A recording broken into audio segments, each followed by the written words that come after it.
J'ai fait une dépression il y a quelques années et je travaillais comme un fou. Ma vie tournait autour du travail.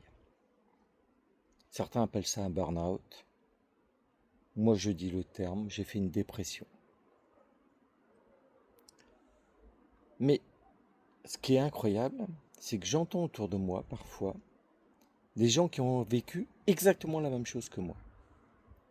Ils travaillaient beaucoup, ont fait une dépression ou un burn-out, ont mis du temps pour récupérer, pour retrouver une énergie, de la force.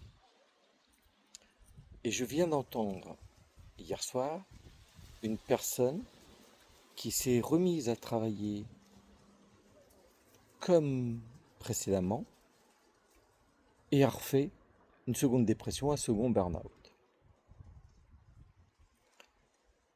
Et je me dis toujours, c'est que ce que j'ai compris moi quand j'ai fait mon burn-out, ma dépression, c'est que il fallait arrêter, que le chemin que j'avais pris n'était pas le bon. C'est-à-dire mettre au-dessus de moi le travail n'avait aucun sens.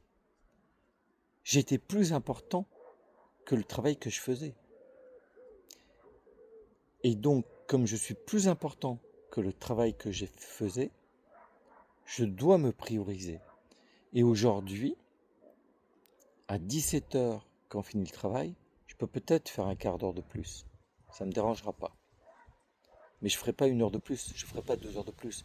Et si je fais un quart d'heure de plus, ça sera exceptionnel, ça sera une fois par mois, maximum. Aujourd'hui, c'est pas l'entreprise qui est primordiale, c'est moi.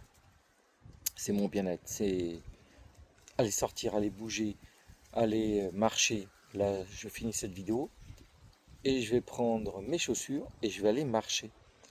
Et c'est ça qui est important. C'est-à-dire que il faut mettre en avant soi, son bien-être. Et penser que son travail est excitant, que son travail peut vous apporter quelque chose, oui, peut-être, mais comme ça. Et vous, ça doit être waouh, énorme. Alors dites-moi ce que vous en pensez en commentaire. Likez si vous aimez, partagez si vous désirez. Mais dans tous les cas, belle journée à vous.